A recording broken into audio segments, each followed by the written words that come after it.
अध्याय 12 वृत्तों से संबंधित क्षेत्रफल, एरिया रिलेटेड टू सर्किल। देखो सबसे पहले वृत्त किसे कहते हैं, सर्किल क्या है, परिभाषा इसका क्या बोलेगा। सब जानता है कि गोल कर दिए तो क्या हो गया, वो वृत्त हो गया, लेकिन इसकी परिभाषा क्या है। तो वृत्त की परिभाषा बोलेंगे कि जब कोई बिंदु किसी स्थिर बिंदु के चारों ओर, देखो कोई स्थिर बिंदु यहाँ पे है, सपोज कर लो यहाँ इसे बनाते हैं, कोई स्थिर बिंदु है ये शांत। जब कोई बिंदु किसी स्थिर बिंदु के चारों ओर एक समान दूरी पर चक्कर लगाए, मतलब जितना दूरी यहाँ पे है, जितना दूरी यहाँ से यहाँ है, उतना दूरी यहाँ से यहाँ, सब जगह दूरी क्या है, बराबर। उसी को लिखें, जब कोई बिंदु मान लो यहाँ पे कोई बिंदु था, यहाँ से घूमते हुए यहाँ क्या करे, समान दूरी पर चक्कर लगा रहा है, ऐसे लगा रहा है ना। वो लिखे जब कोई बिंदु किसी स्थिर बिंदु के चारों ओर निश्चित दूरी बनाकर घूमती है तो उसके घूमने से जो आकृति बनती है, एक स्थिर बिंदु है यहाँ पे, कोई यहाँ पे बिंदु मान लो है ए, ये यहाँ से एक जितना दूरी यहाँ है उतना ही दूरी पर, जितना दूरी पर है उतना दूरी पर चारों ओर क्या कर रहा है, चक्कर लगा रहा है ऐसे करके, एक आकृति बन रहा है ना। इसी आकृति को क्या कहते हैं, वृत्त कहते हैं। मतलब जब कोई बिंदु किसी स्थिर बिंदु के चारों ओर एक निश्चित दूरी बनाकर घूमती है तो उसके घूमने से जो आकृति बनती है उसे क्या कहते हैं, वृत्त कहते हैं। अब फिर देखो वह बिंदु, जैसे मान लो यहाँ पे कोई बिंदु था ना जो घूम रहा था, वह बिंदु जिस पथ पर घूमती है, जैसे यहाँ से इसी पथ पर, इस रास्ते में घूम रही है ना, इसी पथ को वृत्त की परिधि कहते हैं। जिस पथ से वो घूमते हैं उसको क्या कहते हैं, परिधि। और जो स्थिर बिंदु होता है वृत्त के अंदर का, जो स्थिर बिंदु होता है उसको कहते हैं वृत्त का केंद्र। बस समझ में आया। दूसरा हम क्या लिखे हैं,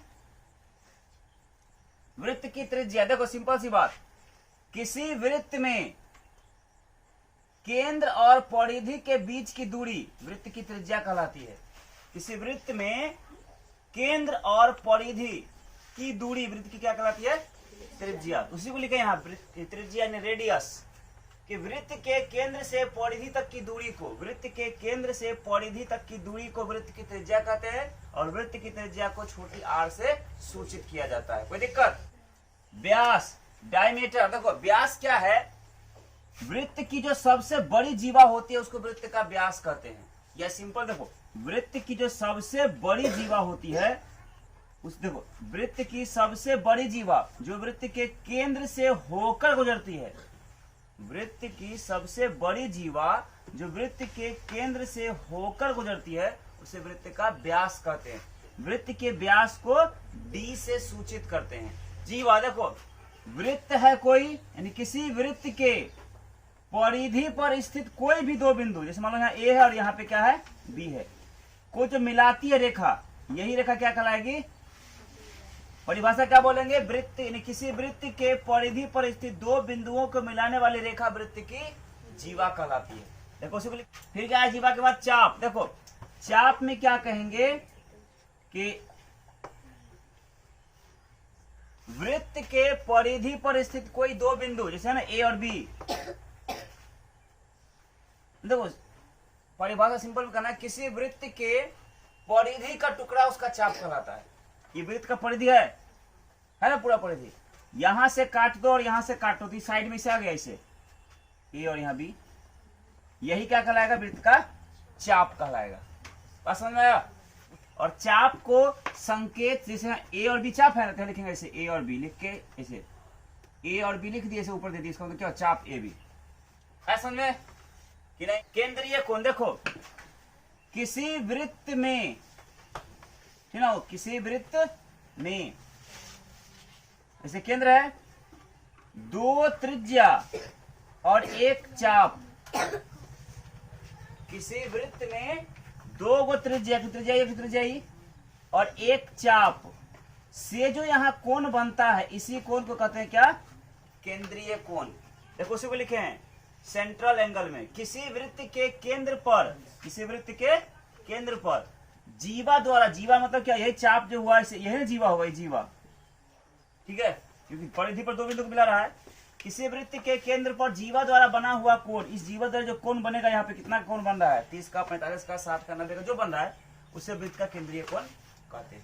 वृत्त के दो त्रिज्या और चाप से घिरा हुआ क्षेत्र को त्रिज्यखंड कहते हैं। इसे वृत्त की दो त्रिज्याओं और चाप द्वारा घिरे क्षेत्र को क्या कहते हैं? त्रिज्यखंड कहते हैं। देखो उसी को लिखे त्रिज्यखंड में सेक्टर। किसी वृत्त के दो त्रिज्याओं एवं उसके संगत चाप से घिरे क्षेत्रखंड कहते हैं। हाँ, त्रिज्यखंड कहते हैं। परिभाषा फोटो में समझ में ना, किसी वृत्त की दो त्रिज्याओं और एक चाप से जो क्षेत्र बनता है उसे क्या कहते हैं? त्रिज्यखंड कहते हैं। त्रिज्यखंड दो तरह का होता है, दो प्रकार का। जो छोटका होगा, जो जिसका थीटा छोटा होगा वो कहलाएगा लघु त्रिज्यखंड, और जिसका बड़ा होगा वो कहलाएगा दीर्घ त्रिज्यखंड। त्रिज्यखंड दो तरह का होता है, एक लघु और एक दीर्घ। छोटका वाला लघु त्रिज्यखंड और बड़का वाला दीर्घ त्रिज्यखंड। कोई दिक्कत? उसी प्रकार से होता है वृत्तखंड। क्या होता है? वृत्तखंड, सेगमेंट। देखो इसमें किसी वृत्त की जीवा और संगत चाप, देखो यहाँ किसी वृत्त की कोई जीवा है और इसका जो संगत चाप, मान लो ए और बी क्या है? जीवा है, ये जीवा हुआ ना, और ए और बी क्या हुआ? संगत चाप हुआ। इससे ही क्षेत्रफल बन रहा है ना, क्षेत्र कि नहीं बन रहा है? उसी को लेकर किसी वृत्त की कोई जीवा और उसके संगत चाप द्वारा बना क्षेत्र क्या कहलाता है? वृत्तखंड कहलाता है। वृत्तखंड भी दो प्रकार का होता है, एक वो छोटका वाला लघु वृत्तखंड और बड़का वाला दीर्घ वृत्तखंड। या सिंपल में कह सकते हैं, जब जीवा जो है वृत्त को दो भागों में बांटता है, जिस भाग में केंद्र हो जाए, कोई भी जीवा किसी वृत्त को कितने भाग में बांटता है? दो भाग में बांटता है, ठीक है। तो जिस भाग में केंद्र रहेगा वह कहलाएगा दीर्घ वृत्तखंड, और जिसमें केंद्र नहीं रहेगा वो कहलाएगा लघु वृत्तखंड। कोई दिक्कत नहीं ना? इसके बाद अर्धवृत्त, ये तो सिंपल है। किसी वृत्त का व्यास, किसी वृत्त का व्यास, ठीक, वृत्त को दो भाग में बांटता है, जितना ही है उतना ही यह होगा। किसी वृत्त का व्यास वृत्त को दो भागों में बांटता है, दो बराबर भागों में बांटता है। इसमें से प्रत्येक भाग, यह भाग भी और यह भाग भी, अर्धवृत्त कहलाती है, सेमी सर्कल कहलाती है। कोई दिक्कत किसी को यहां तक में समझने में? सुन लो परिभाषा। एक्सरसाइज 12, वृत्तों से संबंधित क्षेत्रफल, एरिया रिलेटेड टू सर्किल, यानी वृत्त के बारे में हम पढ़ेंगे। वृत्त में क्या है? सबसे पहले वृत्त में होता है त्रिज्या, इसके बाद व्यास, जीवा, चाप, केंद्रीय कोण, त्रिज्यखंड, वृत्तखंड, अर्धवृत्त। इन सभी के बारे में हम लोगों को इस अध्याय में पढ़ना है। सबको परिभाषा बता देते हैं। यानी वृत्त किसे कहते हैं? तो परिभाषा में याद रखना, किसी जब कोई बिंदु किसी निश्चित बिंदु के चारों ओर समान दूरी पर घूम रहा होता है तो उसके घूमने से जो आकृति बनती है उसे वृत्त कहते हैं। जिस पथ पर वह बिंदु घूमता है उस पथ को वृत्त की परिधि कहते हैं, और वृत्त के अंदर जो स्थिर बिंदु होता है उसको वृत्त का केंद्र कहते हैं, ठीक। किसी वृत्त के केंद्र से उसके परिधि तक की दूरी को वृत्त की त्रिज्या कहते हैं। वृत्त की त्रिज्या को छोटी आर से सूचित करते हैं। किसी वृत्त की परिधि पर स्थित दो बिंदुओं को मिलाने से, है ना, जब वह रेखा वृत्त के केंद्र से गुजरती है उसको वृत्त का व्यास कहते हैं। या सिंपल में कह सकते हैं, वृत्त की सबसे बड़ी जीवा जो वृत्त के केंद्र से होकर गुजरती है उसे वृत्त का व्यास कहते हैं। वृत्त के व्यास को डी से सूचित करते हैं, ठीक। इसके बाद वृत्त के परिधि पर का कोई भी दो बिंदु को मिलाने पर जो रेखा बनती है उसे वृत्त की जीवा कहते हैं, ठीक है। चाप देखो, वृत्त की परिधि पर स्थित कोई दो बिंदु के टुकड़े को उसे वृत्त का, देखो चाप और जीवा में कंफ्यूजन मत करना। हम क्या बोले, किसी वृत्त के परिधि पर स्थित मान लो ए और यहाँ पे बी, ऐसे दो बिंदु है, को मिलाने वाली रेखा ये कहलाएगा जीवा। लेकिन इसी को अगर हम बोलेंगे कि किसी वृत्त की परिधि पर स्थित दो बिंदु का टुकड़ा, है ना, किसी वृत्त की परिधि पर का दो बिंदु का टुकड़ा चाप कहलाता है। मतलब मिलाने वाली रेखा जीवा कहलाएगी, लेकिन दो बिंदुओं का जो टुकड़ा होगा, मतलब इससे ये वाला, ये टुकड़ा कहलाएगा क्या? चाप। ये चाप कहलाएगा और ये वाला क्या कहलाएगा? ये वाला जीवा कहलाएगा, ठीक है। कंफ्यूजन मत रखना। इसके बाद केंद्रीय कोण, तो वृत्त के केंद्र पर दो त्रिज्याओं द्वारा और एक चाप द्वारा, नहीं देखो ऐसे, किसी वृत्त के केंद्र पर दो त्रिज्याओं और एक चाप द्वारा बना कोण केंद्रीय कोण कहलाता है। दूसरी परिभाषा, किसी वृत्त के जीवा द्वारा उसके केंद्र पर जो कोण बनता है उसे क्या कहते हैं? है ना, केंद्रीय कोण कहते हैं। फिर त्रिज्यखंड क्या होगा, किसी की दो त्रिज्याओं और एक चाप द्वारा घिरा क्षेत्र त्रिज्यखंड कहलाता है। ठीक, वृत्तखंड में क्या होगा, किसी वृत्त की एक जीवा और संगत चाप द्वारा घिरा क्षेत्र वृत्तखंड कहलाता है। त्रिज्यखंड भी दो तरह का होता है, एक होता है लघु त्रिज्यखंड, एक होता है दीर्घ त्रिज्यखंड। वृत्तखंड भी दो तरह का होता है, एक होता है लघु वृत्तखंड, दूसरा होता है दीर्घ वृत्तखंड। ठीक, इसके बाद वृत्त का व्यास वृत्त को दो बराबर भागों में बांटती है और इसमें से प्रत्येक भाग वृत्त क्या कहता है, अर्धवृत्त कहलाता है। कोई दिक्कत यहां तक किसी को अब नहीं? चलिए आगे लिखिए। देखो 10 क्लास का तुमको सवाल बनाना हो 12वां अध्याय का, चाहे ऑब्जेक्टिव हल करना हो, ये जो सूत्र लिखे है ना, इस सूत्र से बाहर प्रश्न नहीं है। ये सब फॉर्मूला तुमको कंठस्थ रहना चाहिए तो सवाल हल कर पाओगे, नहीं तो नहीं कर पाओगे। ठीक है, सवाल हल करने के लिए तुमको इतना कॉन्सेप्ट क्लियर रहना जरूरी है। देखो, क्योंकि ऑब्जेक्टिव एक सूत्र भी पूछता है। त्रिज्या क्या रहेगा, जहां भी हम आर लिखे हैं समझना वो क्या है, त्रिज्या है। जहां भी डी लिखे हैं समझना वो क्या है, व्यास है। और जहां भी थीटा लिखा हुआ है समझ लेना उसका केंद्रीय कोण है। और पाई का मान कहीं 22/7 रहेगा, कहीं 3/4 रहेगा। समझ में ना? तो सूत्र होता है वृत्त का क्षेत्रफल बराबर पाई आर स्क्वायर या नहीं तो पाई डी स्क्वायर बटे 4। वृत्त की परिधि या वृत्त का परिमाप बराबर होता है 2 पाई आर या उसे कहते हैं पाई गुना डी, यानी 2 गुना पाई का मान गुना त्रिज्या या नहीं तो सीधा पाई का मान गुना व्यास। ठीक है, वृत्त के त्रिज्यखंड का क्षेत्रफल, त्रिज्यखंड का जब क्षेत्रफल पूछे तो सूत्र सेम है लेकिन लिखने का तरीका अलग है। किताब कहता है थीटा बटे 360 पाई आर स्क्वायर, लेकिन उसी को हम सीधा लिखते हैं पाई आर स्क्वायर थीटा बटे 360 डिग्री। याद करना आसान होता है। ठीक है, फिर लघु वृत्तखंड का क्षेत्रफल, ये जो सूत्र है ना, ये सूत्र इसमें काम आएगा, इससे वाला में इसका क्षेत्रफल निकालना में, इसका ये वाला। ठीक, लेकिन लघु वृत्तखंड का मतलब हुआ ऐसे वाला, ये जैसे क्षेत्रफल है ना, ये बनेगा ना, इसका क्षेत्रफल निकालने के बाद होगा इसके इस पर। तो लघु वृत्तखंड का क्षेत्रफल का सूत्र होता है पाई आर स्क्वायर थीटा बटे 360 degree minus R square by 2 sine theta. समझ में आया? सूत्र क्या होता है, लघु वृत्तखंड का क्षेत्रफल पाई आर स्क्वायर थीटा बटे 360 degree minus R square by 2 sine theta. उसी प्रकार वृत्त के चाप की लंबाई, देखो चाप की लंबाई का सूत्र होता है थीटा बटे 360 डिग्री गुना 2 पाई आर, या नहीं तो 2 से कटा रखा था यहाँ में, 2 से कटा तो 2 एक 2 180 गुना 360, सिंपल में कहा वही है थीटा बटे 360 गुना 2 पाई आर या नहीं तो पाई आर थीटा बटे 180 डिग्री। ये चाप की लंबाई है, मतलब ये अगर मान लो ए और बी ए सी ये चाप है तो इसकी लंबाई कितनी है तो इसी को निकालने के लिए सूत्र ये होगा। ठीक, चाप की लंबाई। इसके बाद अर्धवृत्त का क्षेत्रफल पाई आर स्क्वायर बटे 2, मतलब वृत्त का क्षेत्रफल निकाल के दूसरे भाग आधा वृत्त हो गया। अर्धवृत्त की परिधि या अर्धवृत्त का परिमाप निकालना हो तो सूत्र होता है पाई आर प्लस 2 आर। ठीक, या उसे को कह सकते हैं आर कॉमन निकाल दोगे तो पाई प्लस 2, ये दोनों में आर है ना रे, तो आर को बाहर निकालो तो क्या पाई प्लस 2 बचेगा ना। ये अर्धवृत्त की परिधि हुआ या परिमाप। वलय का क्षेत्रफल, देखो वलय ऐसा होता है इस प्रकार से, ये केंद्र है, 2 वृत्त है ना, इसका क्षेत्रफल ये, इसी को कहते हैं वलय। इसका क्षेत्रफल ये छोटी त्रिज्या कहलाएगा और ये बड़ी त्रिज्या कहलाएगा। ठीक है, तो वलय का क्षेत्रफल होता है पाई आर पाई इंटू बड़ी आर स्क्वायर माइनस छोटी आर स्क्वायर। वर्ग का क्षेत्रफल भुजा स्क्वायर होता है। वर्ग का परिमाप 4 गुना भुजा होता है। वर्ग का विकर्ण भुजा गुना √2 होता है, √2 गुना भुजा होता है। समबाहु त्रिभुज का क्षेत्रफल √3/4 गुना भुजा स्क्वायर होता है।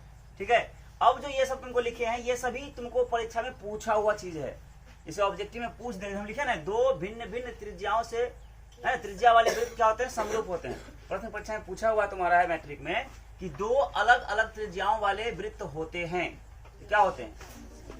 अगर 2 वृत्त है अलग अलग त्रिज्या है, मान लो कि एगो का त्रिज्या 2 है, एगो का त्रिज्या 8 है, एगो छोटका होगा एगो बड़का होगा, समरूप है ना, समान है, सिर्फ आकार तो बराबर नहीं ना है, ये समरूप होगा, सर्वांगसम नहीं होगा।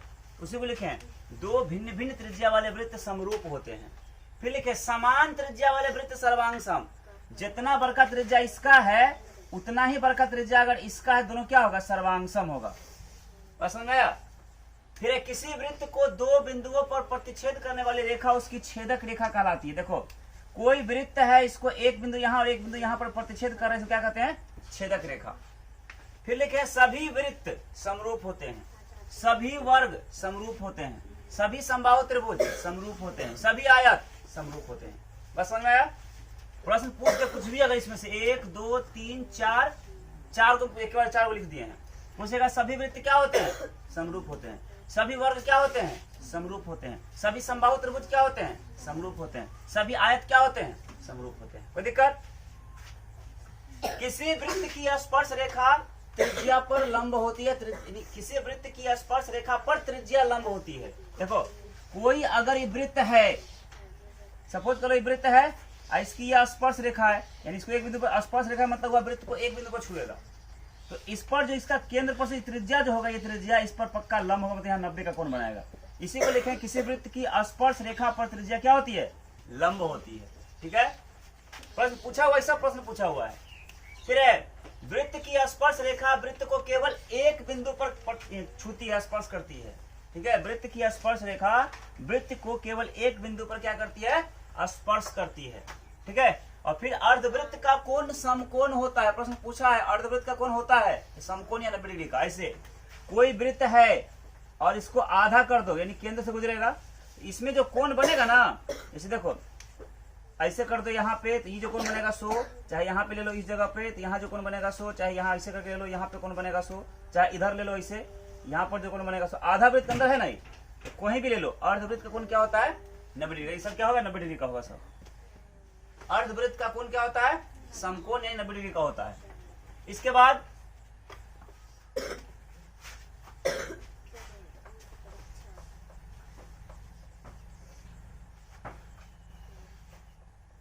बाद लिखे हैं कि किसी बाह्य बिंदु से वृत्त पर केवल 2 स्पर्श रेखाएं खींची जा सकती हैं और दोनों स्पर्श रेखा बराबर या समान होती है। इसे मान लो वृत्त है, वृत्त के बाहर में कोई यहाँ बिंदु है, तो यहाँ से इस पर 2 गो ही स्पर्श रेखा, इधर होगा एक ठो इधर होगा, 2 गो ही स्पर्श रेखा। किसी वृत्त के बाहरी बिंदु से उस पर केवल 2 स्पर्श रेखा होगा और जितना लंबा ये होगा उतना ही लंबा यह होगा। ये हमेशा याद रखना कि किसी वृत्त के बाह्य बिंदु से वृत्त पर केवल 2 स्पर्श रेखाएं खींची जा सकती हैं और दोनों स्पर्श रेखाएं आपस में बराबर या समान होती हैं। कोई दिक्कत? उसी को लिखे हैं किसी बाह्य बिंदु से वृत्त पर केवल 2 स्पर्श रेखाएं खींची जा सकती है जिसकी लंबाई बराबर और समान होती है।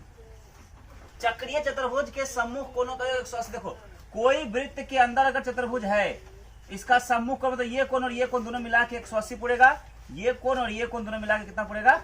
180। किसी चक्रीय चतुर्भुज के सम्मुख कोणों का कितना होता है? 180 डिग्री। कोई दिक्कत? इसके बाद फिर लिखे हैं क्या कि किसी वृत्त के व्यास के छोर बिंदु, देखो कोई वृत्त है, इस वृत्त का ही व्यास है, इसका छोर बिंदु यहाँ पे, इसका छोर बिंदु यहाँ पे हुआ। किसी वृत्त के व्यास के छोर बिंदु पर खींचा हुआ यह स्पर्श रेखा और यह स्पर्श रेखा दोनों आपस में समांतर होता है। उसी को लिखे हैं कि किसी वृत्त के व्यास के छोर बिंदुओं पर खींची गई स्पर्श रेखाएं एक दूसरे के समांतर होती है। बस समझ में आया? किसी वृत्त के व्यास के, है ना, व्यास ही छोर बिंदु पर खींची गई स्पर्श रेखाएं जो है क्या होती है? समांतर होती है। फिर प्रत्येक चक्रीय समांतर चतुर्भुज क्या होता है? तो एक आयत होता है। प्रत्येक चक्रीय समांतर चतुर्भुज जो हो क्या कहलाता है?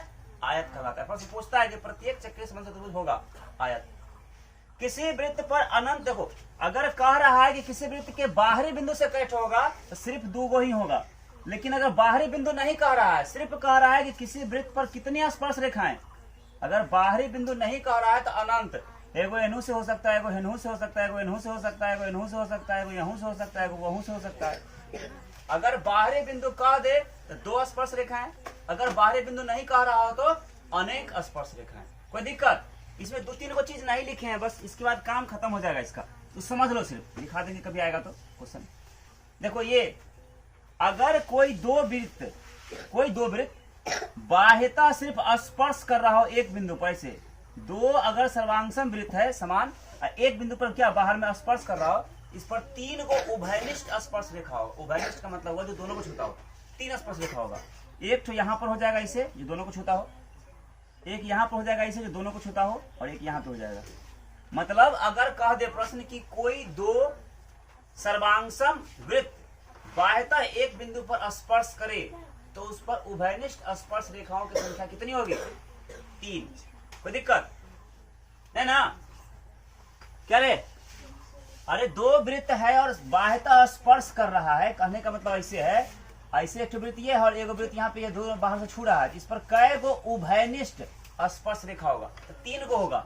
एक इस जगह पर होगा ऐसे, एक तो यहाँ से हो सकता है ऐसे और एक तो यहाँ से हो सकता है ऐसे, ठीक है। इसके बाद अगर कह दे दो वृत्त संकेंद्रीय हो, 2 गो वृत्त हो और संकेंद्रीय हो, मतलब एक ही केंद्र का 2 गो वृत्त हो, एक गो ऐसे होगा और एक गो ऐसे होगा, इस पर उभयनिष्ठ स्पर्श रेखा एको को नहीं होगा, 0, क्योंकि एक ही केंद्र का 2 गो वृत्त है, तो एगो का त्रिज्या मान लो 4 होगा, एगो 4.5 होगा, त्रिज्या अलग अलग होगा तो 2 गो त्रिज्या 2 गो बन जाएगा ना।